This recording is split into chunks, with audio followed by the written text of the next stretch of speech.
Here, please. Okay, we're on Wrightsville Beach, and we're talking with. What's her name? What's your name again? Cut. I forgot. Okay, here we are in Wrightsville Beach, talking with Barbara Tepperman and Harriet Sandberg. And we're just going to talk a little bit about your background and things you like to do. So I'd like to start by asking each of you, when you were a little girl, what did you want to be when you grew up? Oh my. Do you want me to answer this first? Yeah. I wanted to be a great scientist and save the world. And none of that happened. I haven't saved the world, and I'm not a great scientist. Oh, I really wanted to do that, yes. What kind of scientist did you? I wanted to be a zoologist, and then I wanted to be a marine biologist, and I wanted to just cut things up. How about you? Well, are you talking about when I was very young or when I was older? Whatever. Because when I was very young, I wanted to be a mother. But I soon decided that wasn't enough, and I wanted to be a laboratory technician because that sounded great. But then I went to college and flunked freshman chemistry. Decided that was not a good idea. And then I went to Chapel Hill the last 2 years, and I became very social having a social conscience, and decided that I wanted to do social work. And I followed through on that. And you also became a mom. Right. Okay. What about going to school? Did you like going to school? What did you like about going to school when you were little? We're talking now. Or what did you dislike about school? I loved school. From the very day I went to it till much later. Were you a good student? Yes, but I worked very hard. I loved school. From the very first day, I never did any work, but I got A's all the time until I was a freshman in college, and I got my first C on the 6-week midterm exams, and that scared me so much that I got A's after that. And I loved school so much that I kept going until last year. What did you dislike about anything? What was your worst part of going to school? What did you like least about it? I'm confused. I don't know whether you're talking about childhood. We're talking about when you're young. You know? Childhood, because childhood is entirely different. Well, let's talk about when you were a child. Childhood, I have different memories than I do when I got old. Some of the things Barb said, I agree with, but I thought you were talking about we were going to go. Okay, well, let's talk about when you were really young, you know, like grade school, 6th grade, something like that. Were you a good student then? Mm-hmm. Yeah. I went to a very small school. There were only 30 people in the whole grade. And I was always like the very first top student in my class, which I found out later doesn't mean that it's good for what you are, but it doesn't necessarily mean that that's going to follow through. But our school was very small and not very good. But, did you have a favorite teacher that you remember? well, my first grade teacher was teaching school when I finished college, and she lived across the street from me, so she was just like a friend and not just a teacher. Remember her name? Miss Rose. I can remember everybody in my first grade class. All the students? Yeah. No? Yes. We won't test you. How about you? I remember my first grade teacher. Her name was Miss Diamanda, and it was her first year of teaching.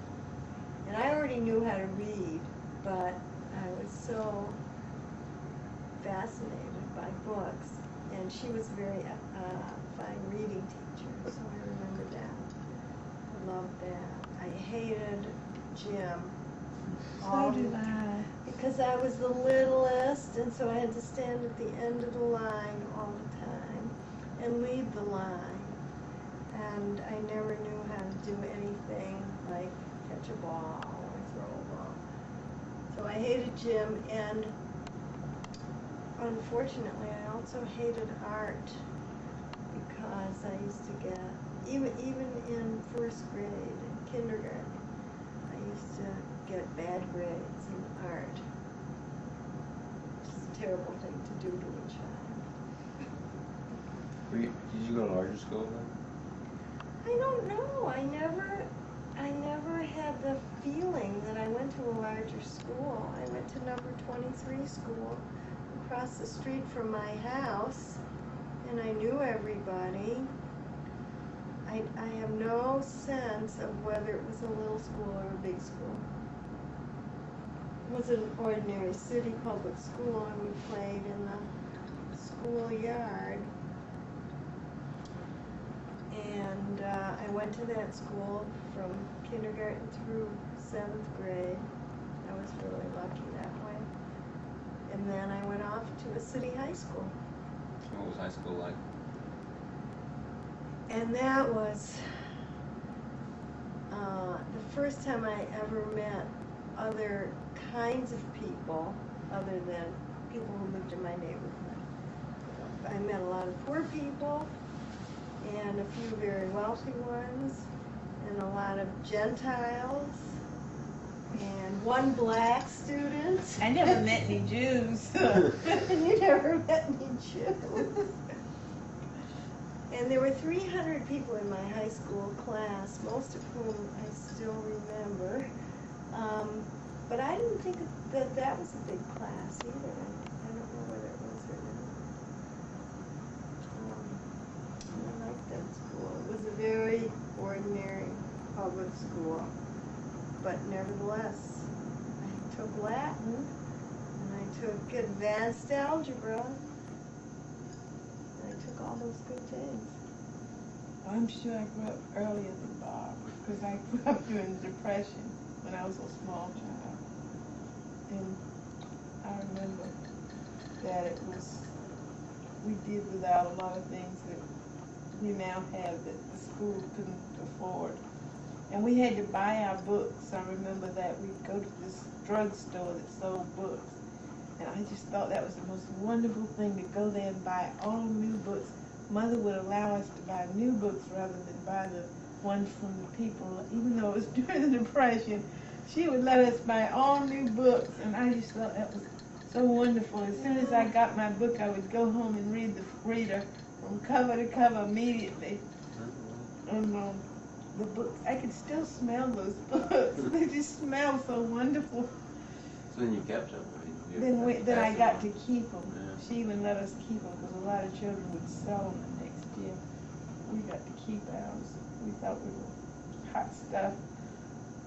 This was in grade school or high school? Grade school and high school. By high school, we could rent some books, I think. But I remember as a small child buying all the books. And there were children that couldn't buy books, so a lot of them had to share books and things like that. I don't think we ever had books of our own in school. Oh, you don't know what you missed. They all belonged to the class. I seem to remember. God forbid you should tear one or Yeah, well, that's the something. way my children's were. And, Read out a book and yeah, I don't think, no, I would still have them if they had belonged to me, but they didn't. What about high school? What was your high school like? What did you do in high school? Well, our school was all one, grade 1 through 11, and we only had 11 grades. And high school was almost like an extension of, except that we changed classes instead of the teachers coming to us. We changed classes, and I thought that was a big time. But like extracurricular activities? Did you Yeah, we had.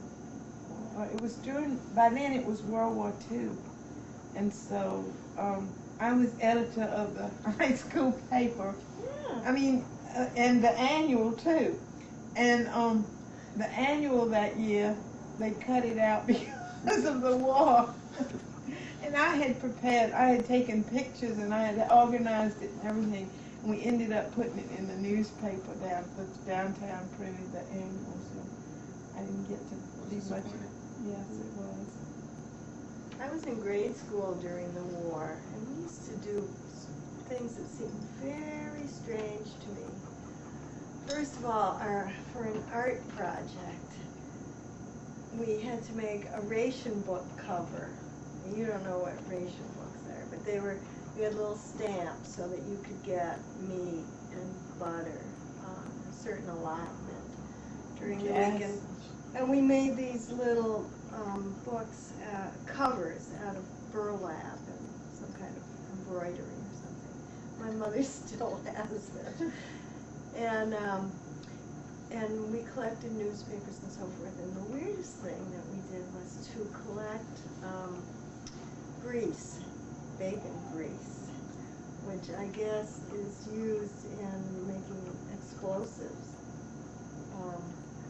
But first of all, we had to hide it from my grandfather because he would have hated it if he had known we ever ate bacon.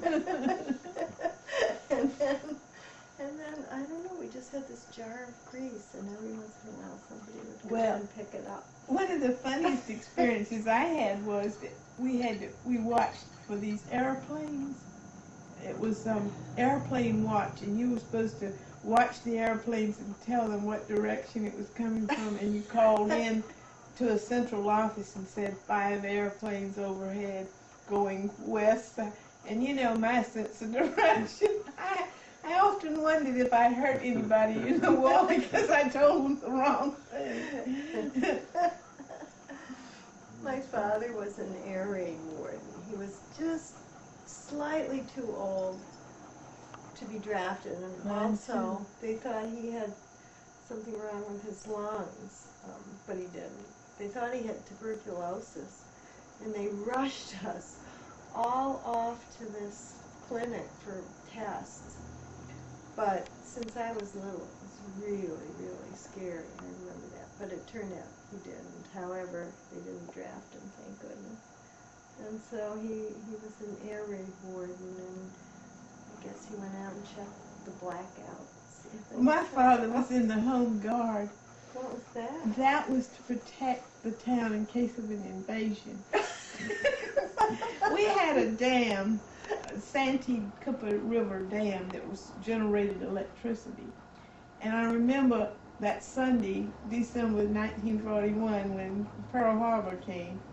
That night, my father had to get his gun, put on his boots, and go down and guard the dam. And Daddy had never shot a bird, much less a person. It was really, thinking back on it, that was hilarious, that he would guard the Santee Dam. That went along for about a week, and then they cut that out. So It was never a target, was it? I don't think my father ever carried a gun. He wouldn't have known what to do. Daddy didn't either. How we got into that. That's okay. What are the memories of the war? Do you have any other? Oh yeah, first of all, I remember the night of Pearl Harbor, because we were listening to the radio, because it was a Sunday night, and we used to listen to the Shadow Rolls. Actually, it wasn't late, though. It was early, because we were coming home from the beach. And on the way, somebody told us to turn on the car. I don't think we had a radio in our car, but they told us that Pearl Harbor had. Well, maybe it happened earlier, but we heard it on Sunday night, because I remember that they interrupted the Shadow, which I think came either right before or after Jack Benny.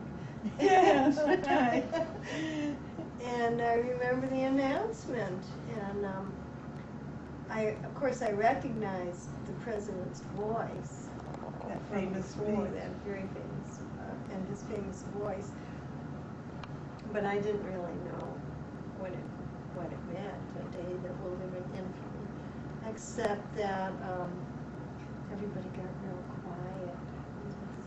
Was it scary? Or? It was scary. It was very scary, but I don't remember why exactly. And I remember when my uncle went to war. First of all, we all went to say goodbye, but they wouldn't let you go down to the train tracks, I guess for security reasons. And that was very scary, and it was also the only time I ever saw my grandfather cry, his only son going off to war. And what else? It didn't affect us too much, except in some very funny ways. My sister and I were talking about this. Our milkman drove a horse because, and I didn't know why. I said to her, "We're not that old, are we?" Apparently, they were saving the gasoline for the army, and so we still remember our milkman and his horse and so forth. And the Iceman, and also something about electricity, so that we started using the icebox again instead of the refrigerator, I don't know, occasionally. And the Iceman came and would give us these little slivers of ice. I mean, it was more like the beginning of the 20th century than the middle. And then another very strange thing that happened was that we used to go ice skating in a park near our house, and they built all these barracks there, and we couldn't figure out why. And later on, much later, we discovered that it was a prisoner of war camp. They had brought Germans over. Well, I'm a little bit older than she is, and mine was, I hate to say this, I still feel guilty about it, but I had the time of my life during the war, because I didn't have any close relatives in the war, and I went to school at a time when they were training all these kids, and Chapel Hill was just full of Navy guys and Air Force guys that were training for these programs, and it was just fun. I just hate to think that that's what I look back on it as, but it was a great time to be a girl. Chapel Hill had been up until that time, there were no apartments for married couples or anything like that. It was just dorms. And suddenly it became just full of men. And at night, on Saturday nights, I remember, there would be a list of about 100 guys that had come over and signed their names because they wanted somebody to date. So it was really an exciting time for me. And I don't like to think that that's how I remember the war. But that was a large part of it. Because I didn't know my husband then. Si was in the war, but I didn't know him. Okay, let's go back when you were younger now. We've been sort of getting ahead, but when you were a little girl, you remember a best friend that you had? Oh yes, Alice was my dearest friend. She and I were inseparable. What age were you then? I met her when we were 7, and we were friends until I went off to college and she went to business school and got married. And she was adopted, and I always wanted to be adopted. I thought it was so romantic to be adopted, and I used to think, oh, if I could just be adopted. What was appealing about being adopted? Well, I just liked the way her parents, I loved my parents, but it just seemed that her parents were more interesting than mine at that stage of the game. And mine were working parents, and hers were hovering over her all the time or something, but we were best friends. So you don't keep in touch with her anymore, then? Oh, I haven't talked to her for a long time, because she lives far away, and you know how that is. Yeah. Did you have a best friend? I had actually 2 best friends. My one friend, Ruthie Goldman, I in kindergarten. And the teachers used to get us mixed up. I don't know why. And they made me wear a red bow in my hair. And they made Ruthie wear a blue bow in her hair so they could tell us apart. I guess because we were small Jewish girls. Did you really look alike? I don't think so. And her parents were very very Orthodox. I think they were conservative, actually, but it seemed like Orthodox to us. And so I used to like to go over to her house on Shabbos and go through all the ceremony and so forth. And then on Saturday nights at the end of Shabbos, when we lit the Havdalah candles and did all these good routines, I thought that was great. And then my other friend, Norma, is a year older than I am, and I think that always made a big difference because it meant we weren't in the same grade in school or anything. But we were neighbor kids, and I met her when I was about 6 years old. And we were friends for forever and ever. I still remember her birthday because it's in February, the same as mine. The reason I liked Alice, I didn't say that right before. Her parents were strict with her, and I don't know why I thought that was great. My parents went to work in the morning and left us, and her parents were strict and were there, and I just equivocated that with them being caring or something, more caring. Your parents weren't strict then? My parents Or just weren't around? My parents were strict, but they weren't home, and they didn't know what went on after they went to work. Thank goodness. Why do you say that? Because we had nanas that took care of us, and we just did what we wanted to do. And Mother came home at the end of the day thinking everything was perfect, and we just changed back into these perfect little kids that she thought we were. But while she was gone, we were into everything. And I was really lucky because we lived in this small town where you were completely free. There were woods behind our house and trees to climb and picnics and gangs of neighborhood children that played together. And we really just ran our own lives while they were away. And then Mother and Dad would come home at the end of the day, and we would spend the evening with them. But it was, like I say, it was during the Depression, so they had to work really hard. Were your parents strict? I guess my father was very strict. I don't think my mother was very strict, but I'm not even sure if she was home or not. She has built up this mythology about my father and how he supported the family and everything. But I think that really my mother worked almost all the time. And my Aunt Connie lived with us. And when we moved to Rochester, my Aunt Connie lived with us. And so she was sort of like my mother, and God knew she wasn't strict. She taught me how to read, and she just taught me everything. Sang me social significance lullabies about labor unions and so forth. My father, I never saw when I was little because he worked such long hours.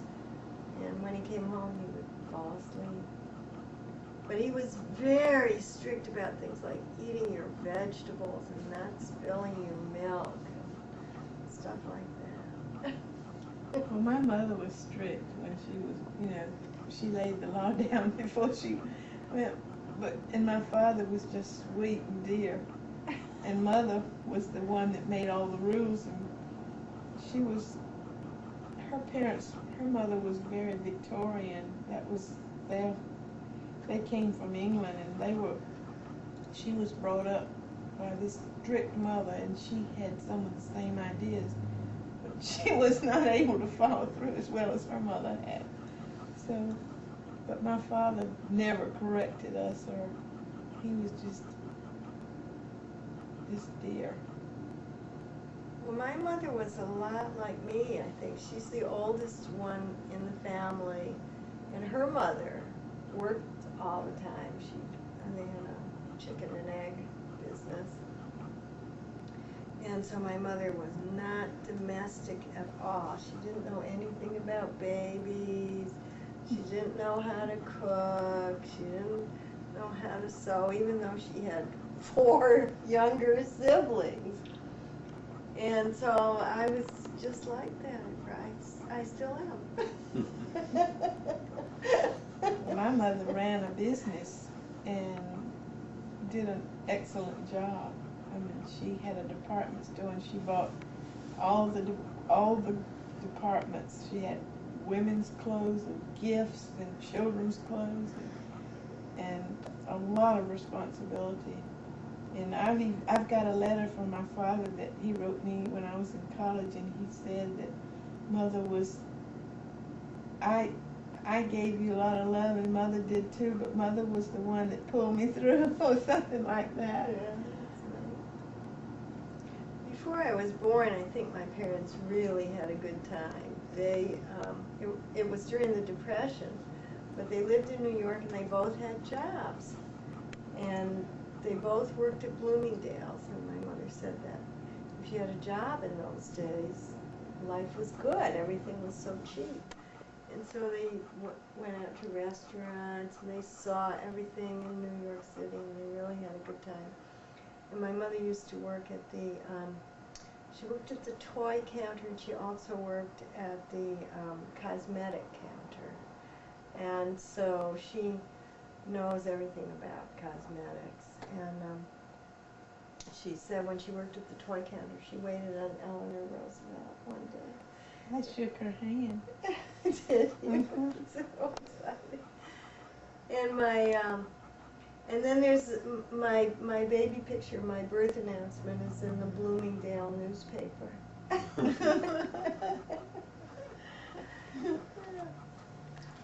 Now, both of you have younger sisters. How did you get along with your sisters? Do I really have to answer this? Everyone knows how awful I was to my sister. Oh God, from the day she was born, I remember it. I was almost 5 years old, and my Aunt Connie took me. And you know, in those days, they didn't let children go into the hospital. Mm-hmm. And so we had to stand outside, and it was in December, so it was freezing cold. And there was my mother up there looking out the window with some strange infant child. I really did not like my sister, and everybody oohed and ahed over her. She was adorable. That's very similar to mine. With the curly hair and everything. And when I went off to school, she thought I was wonderful, and she tried to follow me to school. God, that's exactly And I let her do it. I was hoping she'd get hit by a truck. It was terrible. And my sister, and then she grew up to be such a wonderful person. When did you start appreciating her? Oh, it wasn't until long after I left home Is that right? and grew up. Yeah. Unfortunately. Well, I had a very similar experience because my sister and I realized that we really didn't really like each other until we got married. And now we're so close that it's amazing. We think she can call me up and ask me a question that I was getting ready to call her. I mean, we just in sync now, but when she was a little girl, I was terrible to her. She was pretty and I was fat. And I just company would come over. I took elocution lessons, and I would learn all these poems, and they would want me to recite, but what they couldn't wait for was for me to get through, because she ate everything I did, and they couldn't wait for me to get through so she could stand up and say it. And I would think to myself, just wait till they get home and get you. And I did. As soon as they left, she paid. and but we didn't. And then when I got to be a teenager, and she was 3 years younger than me. I got to be a teenager. I really began to like her, but then she didn't want to have anything to do with me. So we really never got together until I got married and she got married. We became good friends. Now we're both mean to your sister. Yeah, and my sister had a terrible time in school because she had the same teachers I had, and I was very good academically, and she wasn't. And so that was a terrible burden for her, and also very unfair. Followed her around a long time. Mother used to, I think Mother started some of that by making you responsible for her. I remember once we went to Wilmington on the bus, and that was a big deal for us. And my sister wanted to go, but she always got nauseated as soon as she left the house. And we got on the bus, and about 5 miles out of town, she said, "Harriet, I feel nauseated." And embarrassed, I had to go up to the front and tell the bus driver this. And he stopped the bus, and she got off and got back on, and 10 miles down the road, "Harriet, I feel nauseated again." So I go up to the bus driver, and he stops again. The third time he said, "Tell your sister to open the window and lean her head out the window till we get to Florence." Oh, that was awful. I used to have to take my sister to the bathroom all the time. And I was telling somebody this story the other day about the sanitized, they had these sanitized toilets at a Chinese restaurant, Lynn Farr's in Rochester. And I must have been, maybe 8 years old. And so she was 3 years old. I was pretty little. And my mother said, "Take Debbie to the bathroom, Betsy." So it was the bathroom was downstairs. And we go inside, and there is this toilet with this shining blue light. It was some kind of ultraviolet sanitation, I guess. And we were scared out of our wits. I mean, I still remember the sensation that a small child would have. And this glowing blue toilet seat. And we went racing upstairs. "Mommy, Mommy, you have to come with us." And she did. Well, I remember as our childhood, Wrightsville Beach was just heaven on earth. We just couldn't wait for the summers to come so we could come down here. And it was just like it was tonight, cousins by the dozens, and we just roamed. In those days, you could just roam the beach without any fears whatsoever. Children played out, and it was wonderful. So you'd spend the summer? Well, not all the summers, just about maybe a week, and then we'd come back and stay a week. Everybody's rented a room from Aunt Clara once in a while. So when you could get that room was available, you could rent that room out. Where'd you spend your summers? We spent a lot of our summers at my grandpa and grandma's. And, oh God, that was wonderful. I would have loved to have done that for the rest of my life. My grandpa used to take me with him out to the pasture. It was a farm, and we had a farm. Yeah, as a matter of fact, we have pictures of Debbie and me wearing his boots. Because there was a lot of mud and cow pats and things in the pasture. And he used to take me with him to go look at the cattle. And then my grandma took me with her to go and collect the chickens and eggs. They weren't exactly farmers, they were sort of jobbers, brokers. And one time we were riding in the truck. My grandma used to drive this truck. I don't think she ever had a license. But down the dirt road with a hired man and me.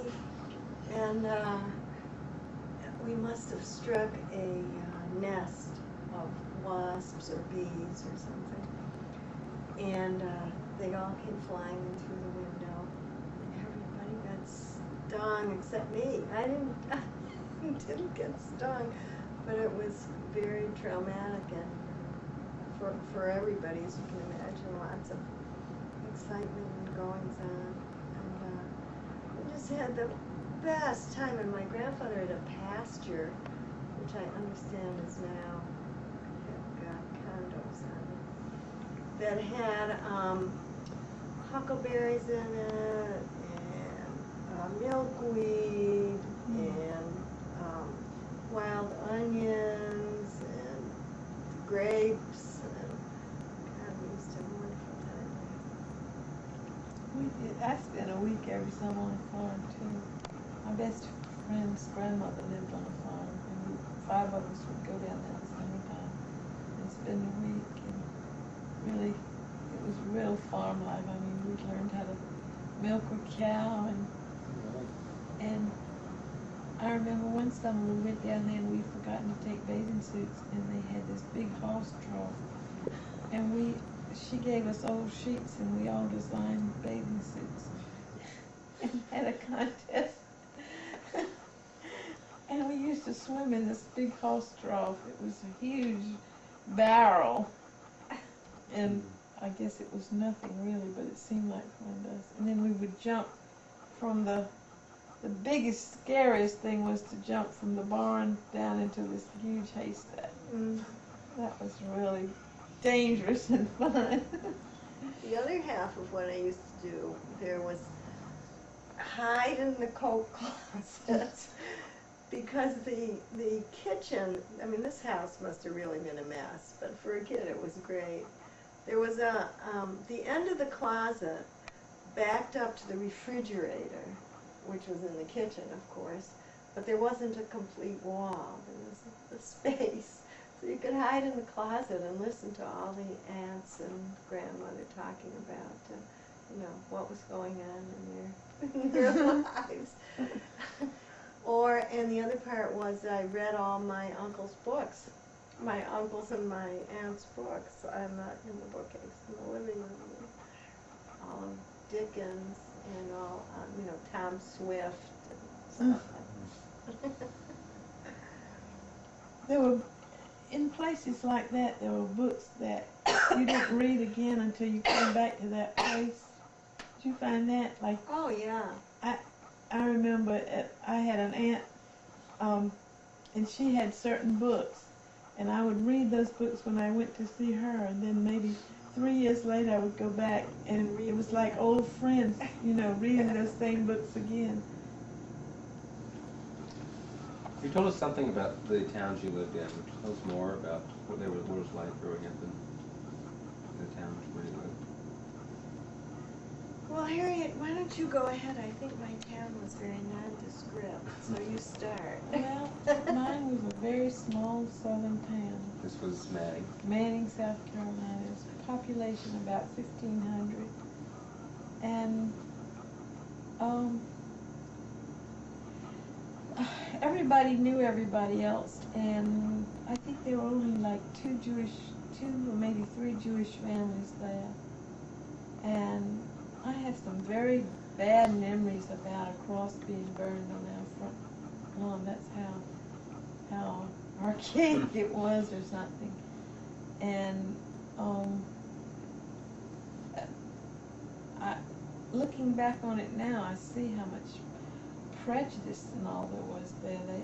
The blacks lived on the edge of town in these horrible shanties, and the poorer whites lived farther in. It was a very class-conscious place, and if you didn't live there or you weren't born there, or you really had a hard time being accepted. New people that came into town were really I remember when I got married, I said I would never marry anybody that lived in a small southern town because I never want my children to grow up prejudiced like they were there. It always worried me. But it was a very secure place, and I was totally accepted there myself. My parents, they made a point. I often think about what they did to preserve this acceptability, I guess you would call it. I mean, for instance, on Sundays, Mother and Daddy would not let us do things like play outside because it would offend our neighbors. And we couldn't mow the lawn or hang clothes up or do anything that might offend our neighbors. And, you know, I guess I'm looking back on it rather than the way it was then. I probably accepted it as okay then because that's all I knew. Yeah. But, So how did you keep from getting consumed by the attitudes of the town, prejudice well, and everything? I don't know. I always thought that my parents I always learned to love the nurses or the nanas that took care of us. And I always cringed when my parents really were good people, but they were like everybody else there. They just sort of accepted the fact that that was the way you treated black people. And I guess for a while I thought it was the way life was. It wasn't until I went away from there and understood more that I realized how it was. But it was a very nice place to live, safe and comfortable, and I had no troubles with being accepted, even though we were in the north, certainly in the north. Because you were Jewish? Yeah, my parents really tried hard to be a part of the community, and the other family that lived there that were Jewish were never really accepted because they just were too, I guess, quote, different. And they would have been so much happier if they could have picked themselves up and gone somewhere else. Did you go to temple or Sunday school? Yes, we went to this nearby town to Sunday school. And as I was telling you earlier this morning, I used to think that was so unfair that we had to get up on Sunday morning and go to Sunday school, and our parents got to sleep. And they never went, and I couldn't understand why the children had to be responsible for the religion in the family. My parents went on the holy days. It was a long trip, so we really wasn't like having a temple in the town. But my mother let us go to any church we wanted to in between. I remember I used to love going to the Presbyterian church because they had what they call Christian Endeavor on Sunday night, and that's where all the girls and boys came. So I used to hightail it there every Sunday night. It wasn't really to receive much religion, but a good way to be a part of the group. But I felt very accepted there, and I was certainly on the top of everything. I mean, I was like voted the most likely to succeed when I graduated high school and stuff like that. So our family was really okay. So you grew up in Rochester, right? Yeah, I was born in New York City, in Flushing, New York. And then I guess what happened, to this day I really don't have it straight, but I think eventually my father lost his job. And so and then my mother got pregnant with my sister. And so we had to move back to Rochester where they knew they would never go hungry because my grandparents were farmers. And so we lived in a house right across the street from the grammar school. Certainly didn't know anybody outside the neighborhood. I don't remember any special Jewish, quick Christian segregation, although I did go to Sunday school. And of course, there were only Jewish children there. But I went from kindergarten through 12th grade with a lot of the same kids. And we didn't move to a nicer house until I must have been 13, and of course I carried on like I was moving to the moon, and it was just 4 miles away. But I was very lucky. I got to go to one grammar school and one high school, and my sister had to change grammar schools. That was kind of hard for her. But we always, I had these same friends, and they lived nearby, and on summer nights we played capture the flag in 90-degree weather and you know, never noticed, never thought anything of it. We didn't have air conditioning. And we, the kinds of games we played were, you know, we biked, we roller skated, we jumped rope, and we played games with chalk, like Hopscotch. hopscotch, yeah, and stuff like that. And those were the things we really did. And my friends were all neighborhood kids. I can't even imagine what it would have been like if we had had to be bused somewhere. That's the way ours were, all neighborhood. Yeah, yeah. As a matter of fact, Nina's father lived on Westminster Road, and I lived on Edgerton Street, and that was 3 blocks away. I didn't know him then, but you know, he did go. I met him in high school. And we lived. It turned out that we lived on the southeast side of the city, which was a perfectly good place to live. Kind of lower middle class, maybe. But I never knew we were poor. I do remember that it was very, very exciting whenever we got a new car, which it was like a big occasion. It only happened maybe twice. I mean, usually Daddy didn't have a car. The town itself, I would say, was pretty nondescript for children growing up. My parents sent me to the Eastman School of Music to take piano lessons, and that is for very, very serious musicians. You shouldn't have done it. How long did you take lessons? I don't know, forever. I think I took them for about 5 or 6 years, and I got up to the 3rd grade, and I never graduated beyond that because I had to play my recitals in Kilburn Hall, which was like a professional theater, in front of Howard Hanson, whom you may or may not have heard of, who is a very well-known contemporary composer. You just can't even imagine making children play their recitals in front of me. So were you good? I was terrible. I was terrible, man. I was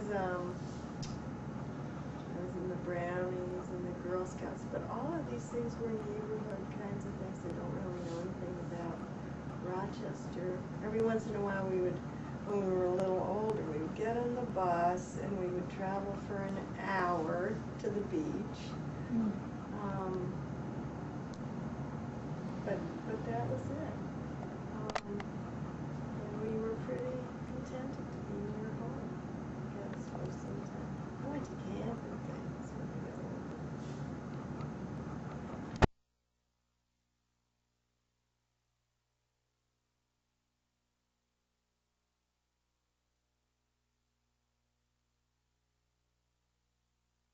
Okay, Harriet and Barb, part 2. Okay, last time we talked about a lot about when you were younger, and so now we want to just, talk some more about what it was like in the later years, let's say. I don't know. But, ask me later. But let's just start with when you got married and all that time. So, how did each of you meet Kara's grandfather? Mom? Well, I met Nina's father, Kara's grandfather, in high school. We only lived a few blocks away from each other, and I think our parents knew each other. Although the Bowrods traveled in very highly cultured circles, and my parents traveled in semi-cultured circles. So he used to play, during the summer, John used to play in the schoolyard. We used to play baseball and capture the flag, and I think that's how I met him. How old were? And I was 13 years old and he was 15 years Gosh. old. I've known him for a long time. Wow. Yes. That is a long time. Yeah. How did you meet Si? Well, I came home on vacation, and my parents lived about 25 miles from this town of Kingstree, South Carolina, and my aunt lived there, and she was, what's the word for matchmaker? Anyway, she was always fixing up the nieces and nephews, and some of them that I had met through her were really jerks. And so this particular night, I was dating a doctor in Pittsburgh, and I really couldn't care less about going. But my mother, she called up and said she had this nice guy she wanted me to meet, and would I please come over and have dinner with her, and she would have him over and introduce him. And so I told my mother, I said, I'm just not going to another time when she fixes me up, because the last one was simply terrible. And Mother said, you have to, because you haven't seen Aunt Sadie this summer. So I went, and Si was there, and I just liked him from the very minute I met him. But I acted like I didn't. And he said afterwards that he wasn't thinking of asking me out again because I told so many lies that evening. He kept telling me about all these things he had done, and I said, oh, I did that, and I did that, and he caught me several times. I couldn't have done it. And so anyway, at the last minute, he decided to ask me out. What did you like so much about him when you met him? Do you remember? He was funny and smart, and he was short, and I had always said I was never going to date anybody that was short. And he was shorter than I was, actually, because I had on heels. He was about 5'4", and I remember the second time I dated him, I wore flats because I thought he would like, me being in heels. In those days when you got dressed up, you wore heels. And he came over to pick me up in Manning, and he said, why are you wearing those flats? And I said, well, I just thought you would feel more comfortable. He said, go put your heels on. I think you look damn good in those. And so he was just, I never, after that, it didn't occur to me that he was short. He was just... So did you date a long time?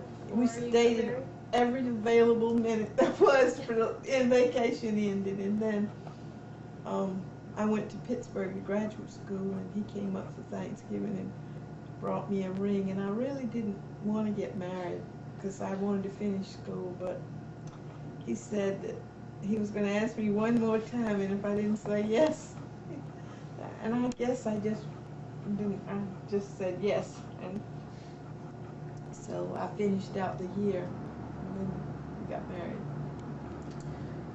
Did you want to get married when you got married? Me? Yes. No, I never wanted to get married, but I didn't really know what girls did when they grew up. I never really knew about that. I was 17 years old when I graduated from high school and left home and went to college, and I was really much too young to go to college. I was just having a good time. I met a boy at college that I liked a lot, but I had really been dating John forever, and he was at Wisconsin, and he was graduating and going to Michigan to medical school. He really wanted me to marry him, and that's what everybody was doing. So I did it too. That's sort of the way I felt, that my parents wanted me to, felt very happy and comfortable about me getting married, but really and truly deep down I kept knowing that I really shouldn't be doing this. I should finish school, but I guess in those days there was a lot of pressure on you. I didn't finish school either, yeah. Not then. Later I did. Does anything really funny or unusual or special stand out about your wedding for either of you? All I remember is that Uncle Sidney was late. And I was so nervous. And I kept, since the wedding was at my mother and father's house, I was upstairs, and I kept looking out the window, and he was so late. And to this day, I still remember that because it was traumatic. Well, mine too. My mother, the wedding was 19 miles away from in another town because we didn't have a temple in the town we lived in. So the wedding was in a place where we went to Sunday school and confirmed and all. And Mother sent cars with people in it, and she put my mother-in-law in a car with somebody that did not know how to get there. And so they went to like 40 miles out of the way, and the rabbi kept saying, "We've got to start this wedding, we've got to start this wedding." My husband said over my dead body, "I will not start this wedding until my mother gets here." So they finally showed up, but they played the same song over and over again, but at least 30 or 40 minutes extra. Yeah. Well, yeah, the rabbi was there, of course. Everybody was there except Uncle Sid, but he came. Did you wait for him? Yeah. He's my mother's only brother and my only blood uncle, so we had to wait. We had to wait for my mother-in-law. I probably sort of thought we should start, but so I didn't think we should, so. Probably was a good decision. Yes, I think so. Well, since we're making this for everybody, but really so Kara can share all of your memories, we would like you to say, especially what you remember about Ben or Nina's birth, whichever is appropriate. You could talk about your other children too. Okay. I don't remember Ben's birth at all. You missed a great deal. Oh, but I do remember Nina's. First of all, Nina was born in Philadelphia at the hospital of the University of Pennsylvania. And so we had to come from Phoenixville to Philadelphia, which was a fair distance. I don't remember how much, but maybe 45 minutes or something, which is a lot when you're in labor. And we had to put everyone else in the car, of course, all the 3 other babies in the car. And since I never had very long labors, we were concerned about getting there on time. But as soon as we got there, the labor stopped. And then it started again, and she was born fairly soon. And I think I was awake during the whole time. Was that different from your other experience? No, but Danny and Amy were born very, very quickly. And for Bruce, I was knocked out because that was an old-fashioned doctor.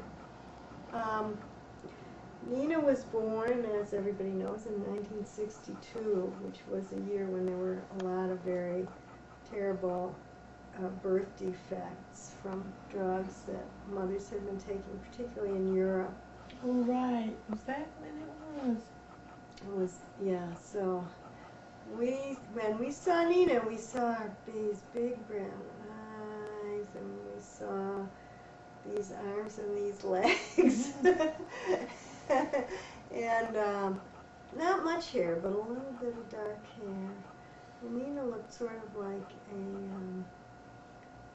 a little tiny Raggedy Ann.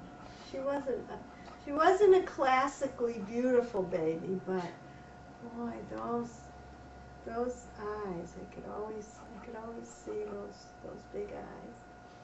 And she also looked sort of like a little gingerbread boy. You see these big eyes and a little face. And she was very small, but she was a good and lively baby, and also she was a lot of fun. I didn't have time with the other babies to have fun with them, but I had fun with her. Well, let's see, Ben was born on the 2nd of January, and my doctor and my husband had tickets to the Orange Bowl game. And they were very anxious to go, and I was very anxious they did not go. And I hoped that they both agreed to stay, even though Ben wasn't expected for like another week to 10 days after the Orange Bowl game. But I put up such a fight that they both decided to forego going, and I just prayed that Ben would come before, so that they wouldn't feel like they had done this for nothing. And sure enough, he came the 2nd, so at 1 a.m., so I didn't feel so bad. Did he have red hair when he came out? And he had a little piece of red hair, and I remember when they brought him in, I never thought of having a red-headed baby for some reason, because Debbie was so dark, and we're dark, and he had blue eyes, and bluish eyes, and I said, "Are you sure you have the right baby?" He showed me the tag, and so I kept him. He was just the sweetest, my prettiest baby of all. He just, of all 4 of them, I guess he was the prettiest baby. Yeah, just a joy. The only thing was, he didn't talk early. I've told this story so many times, but he didn't say anything, and it worried me. I was going to have a psychologist come in and examine him by the time he was almost 2. He wasn't, I mean, it wasn't that he wasn't just not saying, you know, he didn't say mama, dad, anything like that. He didn't say anything. He would just go, and I began to get very concerned about it. And one day I was mopping up the kitchen floor, and he toddled in. He was not quite 2. And he said, "What you doing?" And I turned around, I said, "You can talk." And after that, it seemed like he just spoke in sentences. He just never said one-word things. What was he like when he was little? When he was still little, but a little bit older than 2? Well, he had a sister that was very bossy. And he adored her, but she really did boss him around a lot. And they played well together, though, but on her terms when he was little. And we lived near my mother and father, and they had a great life with them. We had we visited them every summer, and so the children got to see a lot of them, and their other grandparents too. What was Nina like when she was What was Nina little? like? She was very independent. She wouldn't eat regular baby food. She would only eat something that had some good taste to it, like spaghetti or chili. She was so tiny. She weighed 16 pounds when she was a year old. She's perfectly healthy and everything. She was just tiny. But also very independent and not exactly precocious, but very advanced, which I guess is another way of saying precocious. A mother's way of saying it. And so everything she did, it looked like she couldn't possibly do it because she was too little. And when she was a little older than a toddler, they would never give her menus in restaurants because they didn't think she was old enough to read. And I think that annoyed her no end. But we had a good time. Her brothers, I think, treated her a lot better than they treated her older sister. And there was enough space in there where Nina and I could spend some time together. And when she was 3 years old, we used to take the bus and go off to school together. And the only thing she really was angry about was that she didn't like her babysitter, who gave her butter and jelly sandwiches. I didn't think that was the end of the world, but she thought it was pretty awful. How did all of the kids interact when they were little? You know, when they were 9 or 10, all of that.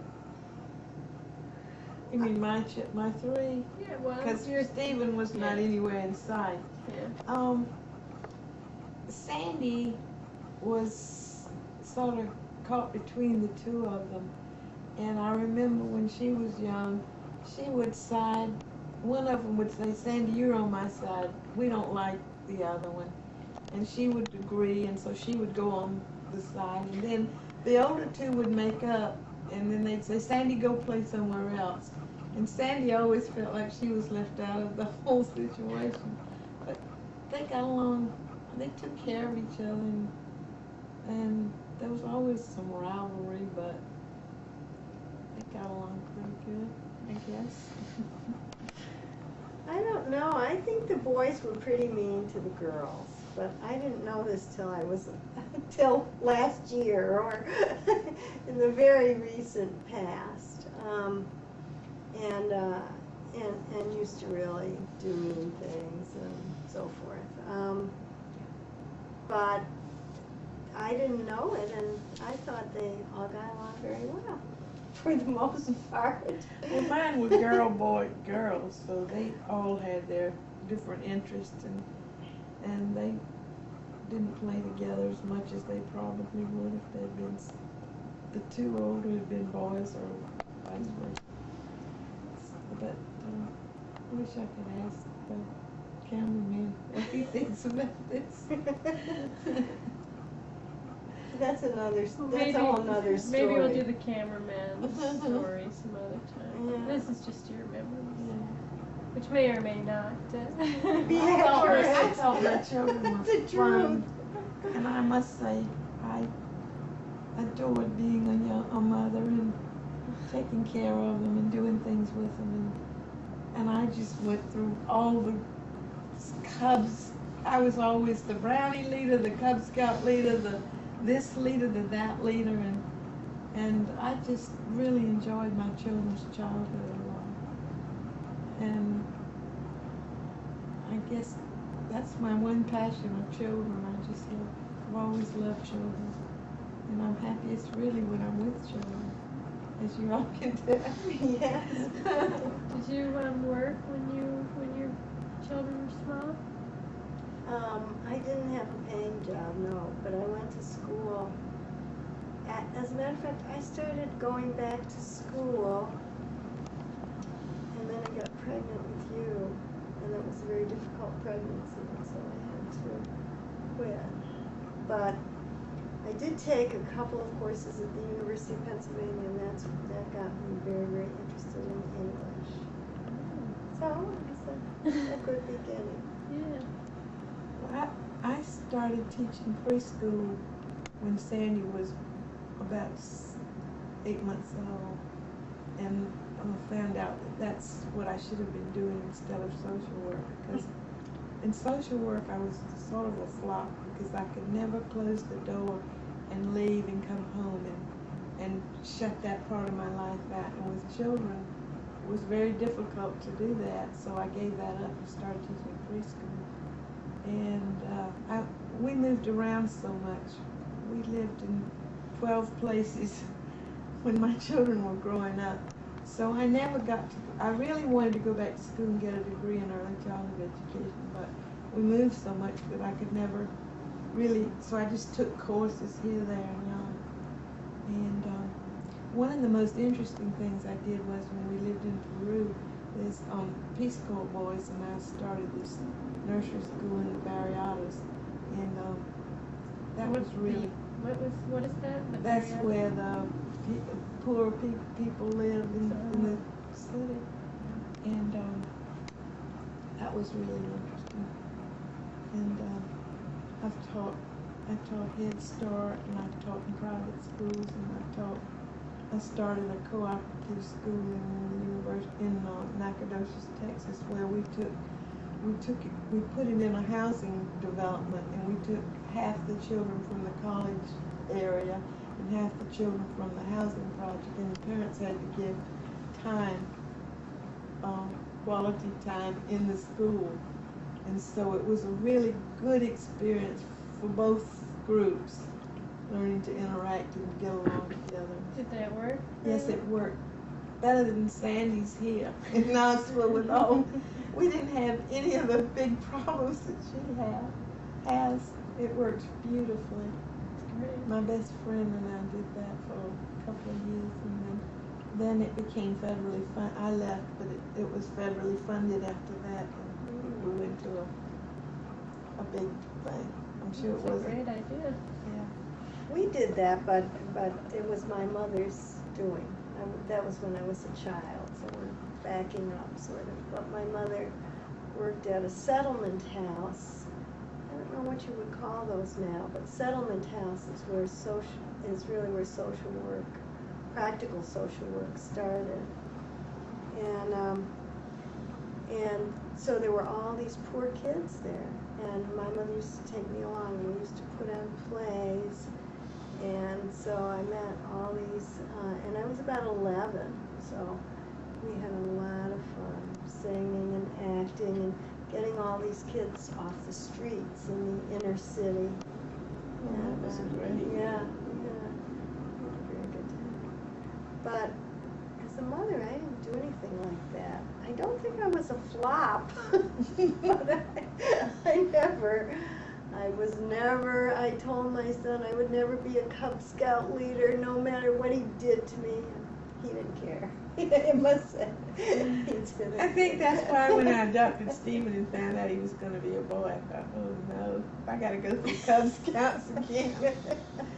Because they used to stay at my house. I mean, after the meeting was over, the parents must have thought it was camp because they never picked him up. Yeah.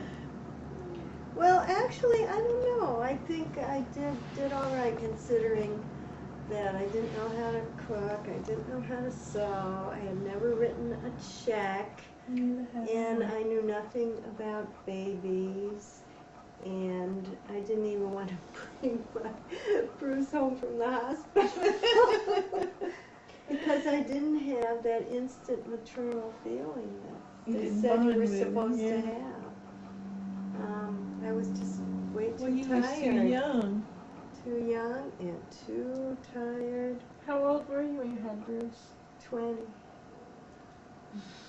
And then I started to like him, and I've liked you all since then.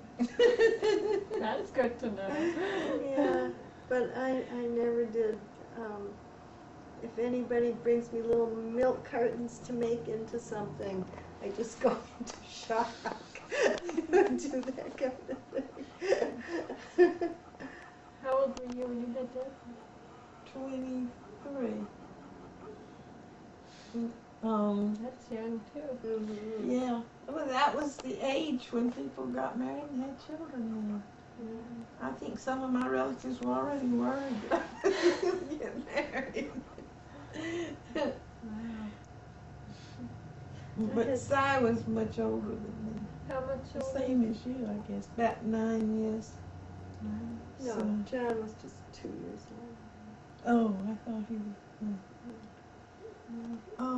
Cy was at Duke when I was at Chapel Hill, but I didn't know he was getting his master's. He had just gotten out of the Army. And I didn't know him then, so I'm kind of glad because it wouldn't have been as much fun if I hadn't met him then, I don't think. How did Ben get along with Cy when they were young? Oh my. When Ben was young. They had their ups and downs, I think. Cy was, he was a good father, but he was short on patience, and he was always so busy. And he traveled a lot because he was a forester and he had big tracts of timber that he had to cruise and things like that. So he was gone an awful lot of the time. But he did encourage the children. One of the big things he did was encourage them to be independent, which I wasn't so. I was too careful and too worried, and he made them do things like go home from Peru by themselves to the States and things like that. Yeah. And he was not he's not here to defend himself, but he was not an easy person to know, because he, I don't know, he just wasn't. He was a very interesting person, but I'm sure the children would say that he was difficult at times. Most He interesting loved them people. very Yes, much, they but wish Ben could enter into this. He will, so. I remember the time I made Bruce take the bus home to and from nursery school when he was 4 years old.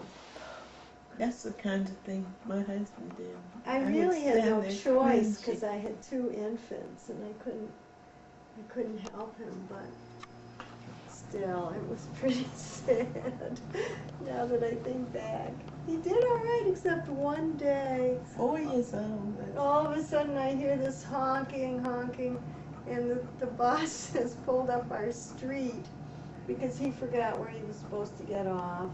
And so the driver, took him around a few more stops and then realized he had this baby on the bus. And so brought him to the door. It was very hard. Well, I guess you felt you wanted them to be as independent as you were when you were. I wanted him to be independent, but if I could have physically taken him to nursery school, I would have. It must have been hard. It was very hard. Yeah, Ben was put on. Ben was about 3 and a half. We were living in Miami because we had lost the shirt on our backs. My husband had some unfortunate business reverses, and we moved to Miami because he was going to do some land deals or something down in the Everglades, and so we lived with my mother-in-law until we could get a house. And I was pregnant with Sandy and feeling just awful and being in the same house, crowded into this house. And I just said, Ben's gotta go. And so I got a good nursery school, and he did not want to go. And I remember the first morning I took him out to the car and put him in, and I don't know how I could have done that, because I always felt guilty about that maybe that probably had something to do with his personality. But he went off to nursery school. Of course, about a week he was going fine, but I too remember putting him down and saying, goodbye, I gotta go throw up. That's okay. I think they turned out fine, these experiences. Guess it's not all roses being a mother. No, it's not, but it's worth it. Mm-hmm. Well, maybe I can ask you some questions now, more about some recent happenings. Would that be okay? Sure. Can you tell us a little bit about what it was like to go to Ben and Nina's wedding? What that whole experience was like? I thought it was wonderful. I had such a good time. I just thought it was wonderful and beautiful, and I was just so happy. I was a little bit unsure about whether you like me or not. I told Nina, because we didn't know each other very well. Yeah. But I just thought it was beautiful, and I just love meeting your family, and everybody was so friendly and all. It's the only wedding I've ever been to that we were outnumbered completely, though, as you can see why now. Yes.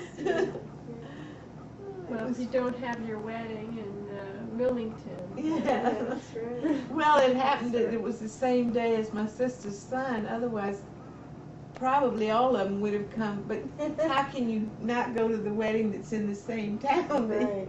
I'm sure that a lot of them would have been there because they all said that. Why did we have to have them on the same day? So it turned out that was the only one way that either one of you could have the only day that was suitable. So Yeah. but. I thought it was a wonderful wedding. We really had a good time, and it was a wonderful family reunion. But I have very strong feelings about weddings, and they're not 100% positive. I mean, if we're telling the truth, I didn't want to lose my daughter, Nina. You weren't losing a daughter, you were gaining a son. You don't That's look at it like that at the true. time, That's though. true, but there are very mixed blessings about weddings. Yeah. And gaining a Kara. Eventually. Gaining a Kara, We yes. weren't thinking about that too. No, no. But it was a great wedding. It was a lot of fun. You must have all kinds of videotapes. And it's a lot of fun to meet Ben's family. And of course, I already knew Ben because we had been to Red Sox games and things before. Well, that's right. You did that.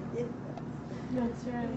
so But that I was just met comfortable Nina with one that. other time. Being shy, I don't always open up to people as quick as I meet them, you know. And so I didn't know how she felt about me, and I wasn't.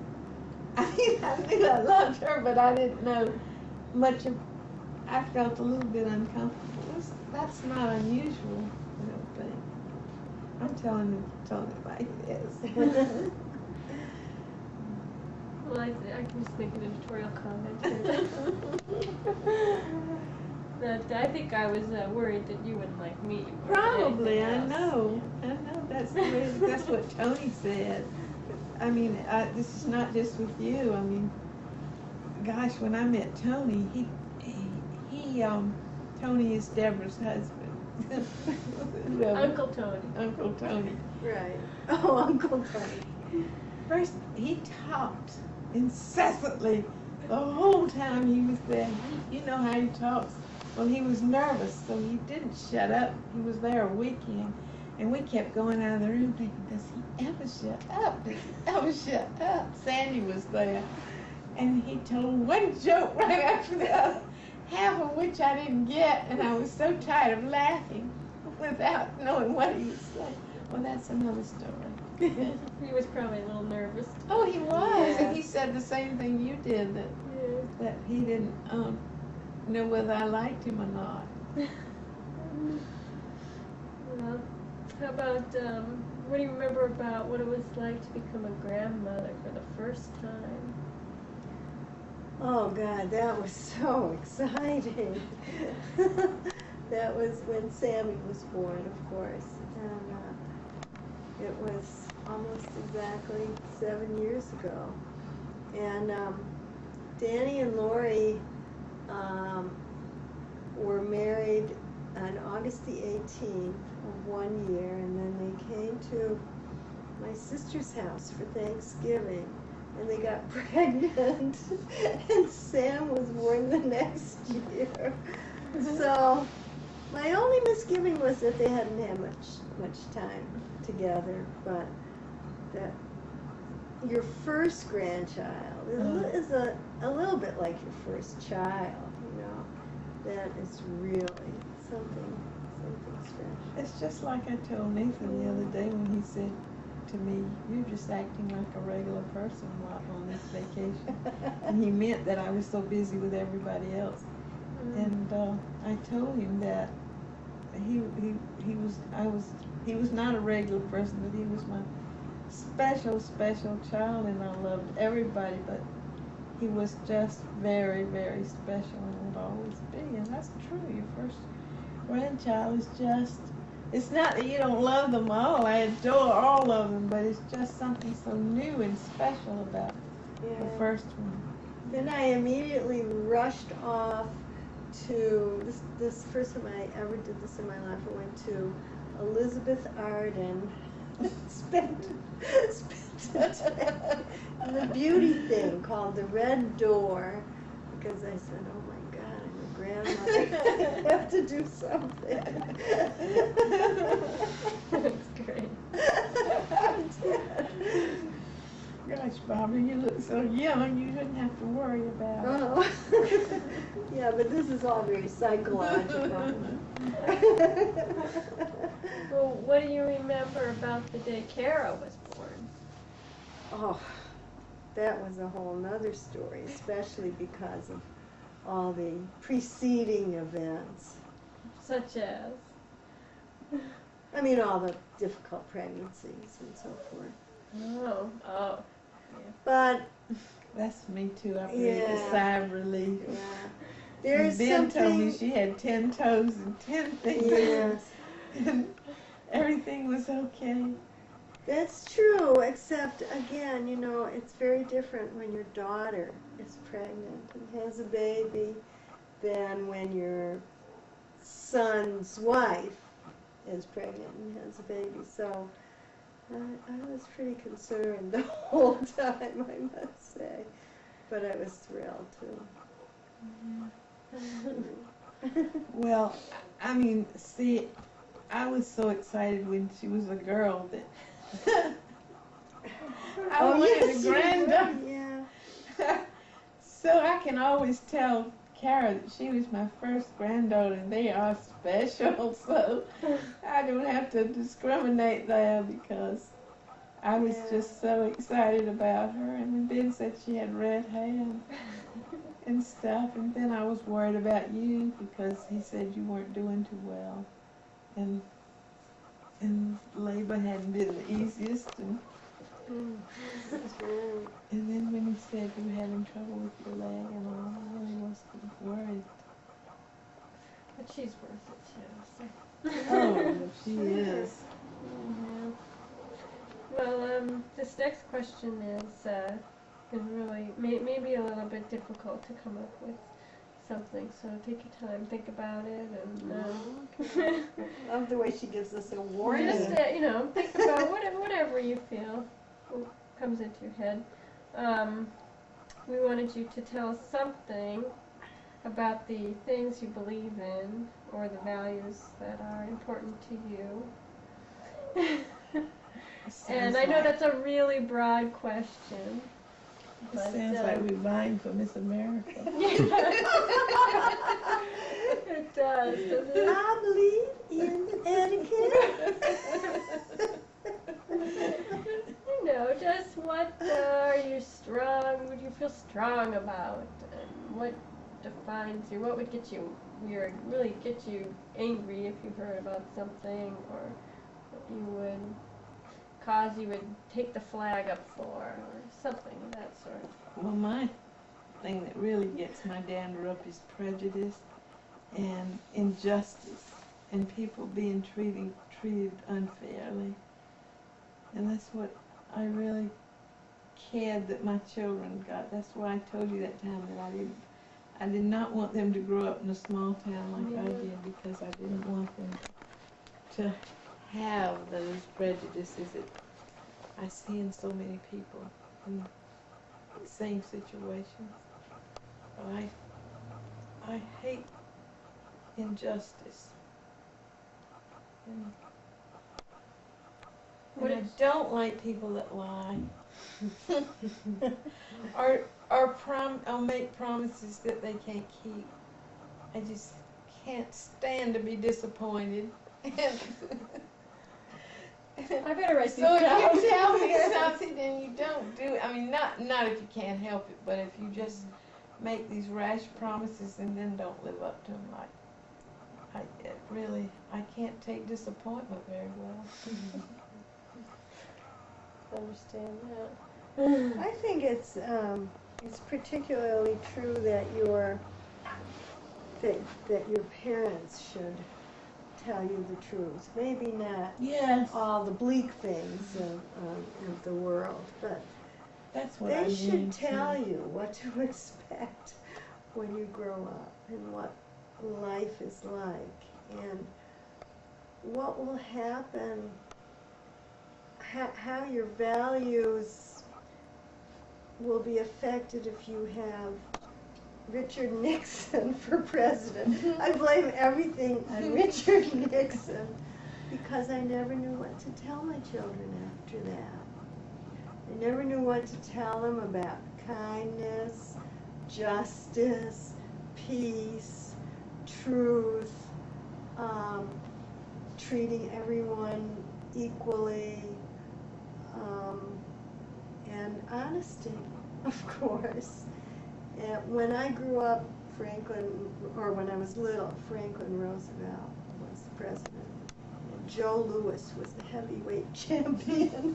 And I thought those two things would always be. And those were, I feel very, very strongly that children don't seem to have heroes anymore. And I feel that they should, maybe they can find them in books. I feel very strongly everybody should learn how to read. And that you should be kind to one another. Life is tough enough. Well, I remember the day that John Kennedy died, and my children were in school, and they were coming home, and I thought, when they get here, I've got to have an explanation to tell them why he got killed, or something that will make sense to them. And there just wasn't an explanation. They just had to learn that there was evil in this world, and that he was the victim. I was trying so hard to think of another way to explain it, to make it easier for them, but there just wasn't. I mean, I was so brokenhearted myself. I just figured they're just gonna have to accept the fact that there's bad people in this world. They did, yeah, I found it very hard to teach them about bad people. But they managed to learn, unfortunately, very early. There was a little boy who killed their pet turtle by smashing it with a rock. There were children who took the quarters out of Bruce's hand the first time he ever went somewhere by himself with some quarters in his hand. And so by the time Kennedy was killed, they had already learned a few small things. Well, mine had too, but I mean, this to us was just so momentous. It was momentous. Nina was an infant. She doesn't remember. Fortunately. Yeah. So, what about some, you both mentioned Kennedy. I know that you both admired him greatly. Who were some other people, either the past or the Adlai present? Stevenson was my champion. He was my hero. I love that man. Oh, Adlai Stevenson? yes, Why? I just thought he would have been the best president, and that the world would have been so different if he could have been president. But He was the first, I was old enough to vote in, must have been 1956.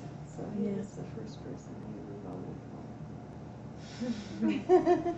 That's exciting. I voted for Roosevelt once. Is there anybody else that you really stands out as a great hero of yours? I thought Eleanor Roosevelt was a fantastic woman too. Yeah. And You had some great role models. Yeah. I was pretty partial to King Arthur myself. I loved oh, I thought you meant that were living at the time. Yeah, I loved mythological heroes.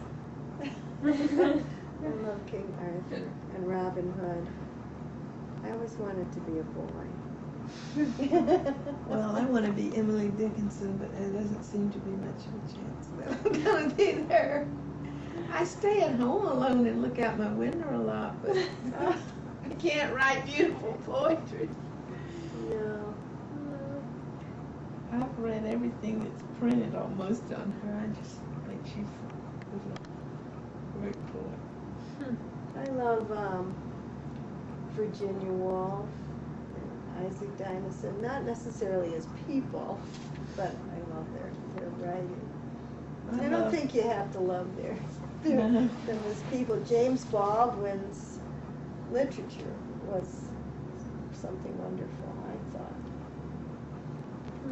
I just read a new book about Elizabeth Bishop's poetry, and the Moose is the one that's just the most beautiful poem I've almost ever read.